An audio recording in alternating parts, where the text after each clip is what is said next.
Meenakshi mark షురు Rahul కనుసన్నల్లో రాష్ట్ర వ్యవహారాలు సిన్సియారిటీ కారణంగానే ఇన్ఛార్జ్ బాధితులు రిపోర్ట్లన్నీ ఎప్పటికప్పుడు రాహుల్ చెంతకు మంత్రులు ఎమ్మెల్యేలతో మొదలైనటువంటి గుబులు పైరవీలు ఫిర్యాదులు పనిచేయమనే ఆందోళన రాష్ట్రంలో జరిగేవన్నీ తెలుసని ఇప్పటికే హింట్ జూమ్ కాల్స్ లోనే ఆమె ఫంక్షనింగ్ ను పసిగట్టిన నేతలు గతంలోని ఇన్ఛార్జ్లకు భిన్నంగా ఉందనే టాక్ అంటూ చూస్తాను. సో వచ్చే 6 నెలలు కాంగ్రెస్ పార్టీ ప్రభుత్వానికి ఒక అగ్ని పరీక్ష అని చెప్పొచ్చు. ఆ అగ్ని పరీక్షలో నెగ్గితే కాంగ్రెస్ పార్టీకి భవిష్యత్తు ఉంటుంది, లేదంటే చాలా ఆందోళనకరంగా ఉండేటువంటి అవకాశం అయితే కనబడతా ఉంది. సో మీనాక్షి నటరాజన్ తను రంగంలోకి దిగింది అంటేనే ఇక్కడ వ్యవహారాలన్నీ చక్కబెట్టేట ప్రయత్నం చేయబోతున్నది చాలా స్పష్టంగా అర్థమవుతుంది. చాలా కఠిన నిర్ణయాలు కూడా తీసుకోబోతున్నది. ఎవరైనా పార్టీ లైన్ దాటి అదుపు దాపి గనక హెచ్చరికలు వాళ్ళు కనుక ఇష్టం వచ్చి విమర్శలు చేస్తే కనుక ఊరుకునే ప్రసక్తి లేదు. ఖచ్చితంగా పార్టీ నుంచి డైరెక్ట్ గా సస్పెండ్ చేయడానికి అవకాశాలు మెండుగా ఉన్నాయి. అది ఎవరైనా కానీ, ఏ మంత్రులైనా ఎవరైనా కానీ పార్టీ లైన్ దాటితే కనుక ఖచ్చితంగా చాలా సీరియస్ యాక్షన్ ఉండేటువంటి అవకాశం అయితే ఉంటుంది. ఆ ఫ్రీడమ్ కాంగ్రెస్ పార్టీలో రాహుల్ గాంధీ కోర్టులో ఉన్నటువంటి మీనాక్షి నటరాజన్ కు ఆ ఫ్రీడమ్ ఉంటుంది. ఆమె తీసుకుపోయే కఠిన నిర్ణయాలు అది సీఎం కూడా వర్తిస్తుంది. సో ఖచ్చితంగా కాంగ్రెస్ పార్టీ 6 నెలల్లో కనుక గాడిలో పడితే ఓకే, లేదంటే మాత్రం ఇక దాన్ని ఎవరు కూడా ఆపలేరు, ఇక మార్చలేరు అనేది చాలా స్పష్టంగా అర్థమవుతుంది. రాష్ట్ర పార్టీ వ్యవహారాల ఇన్ఛార్జిగా మీనాక్షి నటరాజన్ నియమించబడుతూనే మంత్రులు ఎమ్మెల్యేలు ఎమ్మెల్సీలు సీనియర్ నేతల్లో అలజడి మొదలైంది.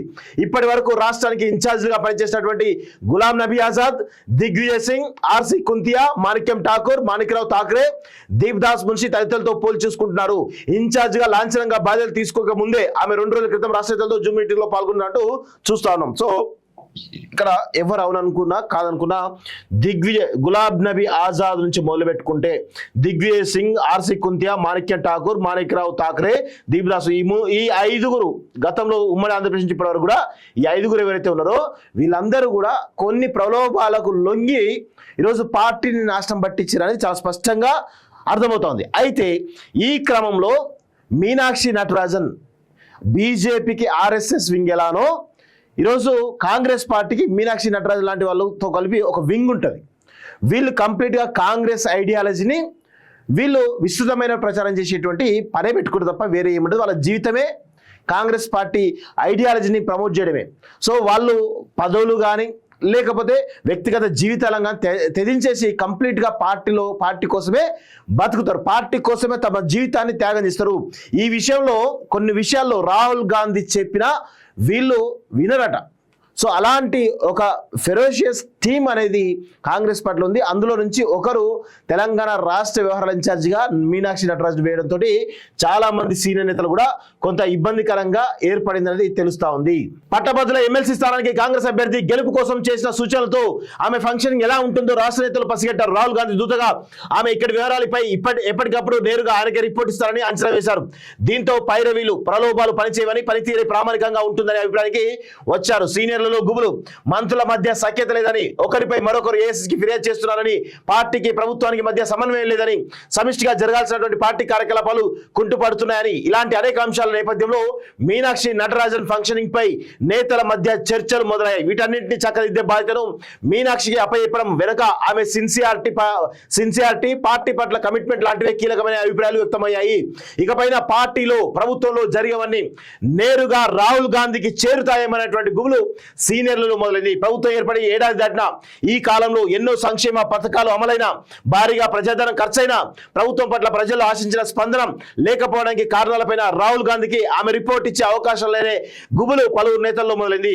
లాయల్ గా పనిచేసే వారికే బాధ్యతలు, లాయల్ గా ప్లస్ పార్టీ కోసం పనిచేసే వారికే బాధ్యతలు అంటూ చూస్తున్నాం. సో ఆమె డైరెక్ట్ గా రాహుల్ గాంధీకే రిపోర్టింగ్ చేస్తుంది కాబట్టి ఇక ఎవరు ఎలాంటి ప్రలోభాలు చేయడం కానీ, ఏ విధమైనటువంటి ఇక ఏదో చేద్దాం, వాళ్ళపైన విమర్శలు చేద్దాం, వీళ్ళపైన విమర్శలు చేద్దాం, సీఎం పైన విమర్శలు చేద్దాం, కంప్లీట్ చేద్దాం అనుకునే వాళ్ళకు ఇక ఏఐసీసీకి ఢిల్లీకి పోయేటువంటి పని తప్పింది. వాళ్ళు సరి అయినటువంటి పద్ధతిలో పనిచేయాలి. అది సీనియర్లైనా జూనియర్లైనా ఎవరైనా కానీ పార్టీ లైన్లో పనిచేయాలి. అదే కోణంలో ఈరోజు మీనాక్షి నటరాజన్ చాలా సీరియస్గా ఉండే అవకాశం అయితే తెలుస్తూ ఉంది. మీనాక్షి మార్క్ షురు రాహుల్ కనుసంధానంలో రాష్ట్ర వ్యవహారాలు సిన్సియారిటీ కారణంగానే ఇన్ఛార్జ్ బాధితులు రిపోర్ట్లన్నీ ఎప్పటికప్పుడు రాహుల్ చెంతకు మంత్రులు ఎమ్మెల్యేలతో మొదలైనటువంటి గుబులు పైరవీలు ఫిర్యాదులు పనిచేయవనే ఆందోళన రాష్ట్రంలో జరిగేవన్నీ తెలుసని ఇప్పటికే హింట్ జూమ్ కాల్స్ లోనే ఆమె ఫంక్షనింగ్ ను పసిగట్టిన నేతలు గతంలోని ఇన్ఛార్జ్లకు భిన్నంగా ఉందనే టాక్ అంటూ చూస్తున్నాం.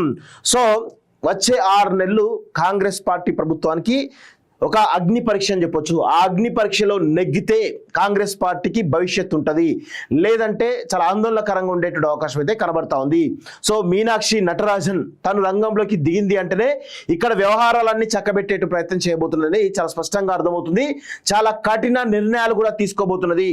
ఎవరైనా పార్టీ లైన్ దాటి అదుపు దాపి గనక హెచ్చరికలు వాళ్ళు కనుక ఇష్టం వచ్చి విమర్శలు చేస్తే కనుక ఊరుకునే ప్రసక్తి లేదు. ఖచ్చితంగా పార్టీ నుంచి డైరెక్ట్ గా సస్పెండ్ చేయడానికి అవకాశాలు మెండుగా ఉన్నాయి. అది ఎవరైనా కానీ, ఏ మంత్రులైనా ఎవరైనా కానీ పార్టీ లైన్ దాటితే కనుక ఖచ్చితంగా చాలా సీరియస్ యాక్షన్ ఉండేటువంటి అవకాశం అయితే ఉంటుంది. ఆ ఫ్రీడమ్ కాంగ్రెస్ పార్టీలో రాహుల్ గాంధీ కోర్టులో ఉన్నటువంటి మీనాక్షి నటరాజన్ కు ఆ ఫ్రీడమ్ ఉంటుంది. ఆమె తీసుకుపోయే కఠినాలు అది సీఎం కూడా వర్తిస్తుంది. సో ఖచ్చితంగా కాంగ్రెస్ పార్టీ 6 నెలల్లో కనుక గాడిలో పడితే ఓకే, లేదంటే మాత్రం ఇక దాన్ని ఎవరు కూడా ఆపలేరు, ఇక మార్చలేరు అనేది చాలా స్పష్టంగా అర్థమవుతుంది. రాష్ట్ర పార్టీ వ్యవహారాల ఇన్ఛార్జిగా మీనాక్షి నటరాజన్ నియమించబడుతూనే మంత్రులు ఎమ్మెల్యేలు ఎమ్మెల్సీలు సీనియర్ నేతల్లో అలజడి మొదలైంది. ఇప్పటి వరకు రాష్ట్రానికి ఇన్ఛార్జిగా పనిచేసినటువంటి గులాం నబీ ఆజాద్, దిగ్విజయ్ సింగ్, ఆర్సి కుంతియా, మాణిక్యం ఠాకూర్, మాణిక్రావు ఠాకరే, దీప్ దాస్ మున్షి తదితరులతో పోల్చి చూసుకుంటున్నారు. ఇన్ఛార్జిగా లాంఛనంగా బాధ్యతలు తీసుకోక ముందే ఆమె 2 రోజుల క్రితం రాష్ట్ర నేతలతో జూమ్ మీటింగ్ లో పాల్గొన్నట్టు చూస్తా ఉన్నాం. సో ఇక్కడ ఎవరు అవుననుకున్నా కాదనుకున్నా గులాబ్ నబీ ఆజాద్ నుంచి మొదలు పెట్టుకుంటే దిగ్విజయ్ సింగ్, ఆర్సి కుంతియా, మాణిక్యం ఠాకూర్, మాణిక్రావు ఠాకరే, దీప్ దాస్, ఈ 5గురు గతంలో ఉమ్మడి ఆంధ్రప్రదేశ్ నుంచి ఇప్పటివరకు కూడా ఈ 5గురు ఎవరైతే ఉన్నారో వీళ్ళందరూ కూడా కొన్ని ప్రలోభాలకు లొంగి ఈరోజు పార్టీని నాశనం పట్టించారని చాలా స్పష్టంగా అర్థమవుతోంది. అయితే ఈ క్రమంలో మీనాక్షి నటరాజన్ బీజేపీకి ఆర్ఎస్ఎస్ వింగ్ ఎలానో ఈరోజు కాంగ్రెస్ పార్టీకి మీనాక్షి నటరాజన్ లాంటి వాళ్ళతో కలిపి ఒక వింగ్ ఉంటుంది. వీళ్ళు కంప్లీట్గా కాంగ్రెస్ ఐడియాలజీని వీళ్ళు విస్తృతమైన ప్రచారం చేసేటువంటి పనే పెట్టుకుంటారు తప్ప వేరే ఏముంటుంది. వాళ్ళ జీవితమే కాంగ్రెస్ పార్టీ ఐడియాలజీని ప్రమోట్ చేయడమే. సో వాళ్ళు పదవులు కానీ లేకపోతే వ్యక్తిగత జీవితాలను తెదించేసి కంప్లీట్గా పార్టీ కోసమే బతుకుతారు, పార్టీ కోసమే తమ జీవితాన్ని త్యాగం చేస్తారు. ఈ విషయంలో కొన్ని విషయాల్లో రాహుల్ గాంధీ చెప్పినా వీళ్ళు వినరట. సో అలాంటి ఒక ఫెరోషియస్ టీమ్ అనేది కాంగ్రెస్ పార్టీలో ఉంది. అందులో నుంచి ఒకరు తెలంగాణ రాష్ట్ర వ్యవహారాల ఇన్ఛార్జిగా మీనాక్షి నటరాజన్ వేయడంతో చాలా మంది సీనియర్ నేతలు కూడా కొంత ఇబ్బందికరంగా ఏర్పడింది అనేది తెలుస్తా ఉంది. పట్టభద్రుల ఎమ్మెల్సీ స్థానానికి కాంగ్రెస్ అభ్యర్థి గెలుపు కోసం చేసిన సూచనలతో ఆమె ఫంక్షన్ ఎలా ఉంటుందో రాష్ట్ర నేతలు పసిగట్టారు. రాహుల్ గాంధీ దూతగా ఆమె ఇక్కడి వివరాలపై ఎప్పటికప్పుడు నేరుగా ఆయనకే రిపోర్ట్ ఇస్తారని అంచనా వేశారు. దీంతో పైరవీలు ప్రలోభాలు పనిచేయవని, పనితీరే ప్రామాణికంగా ఉంటుందనే అభిప్రాయానికి వచ్చారు. సీనియర్లలో గుబులు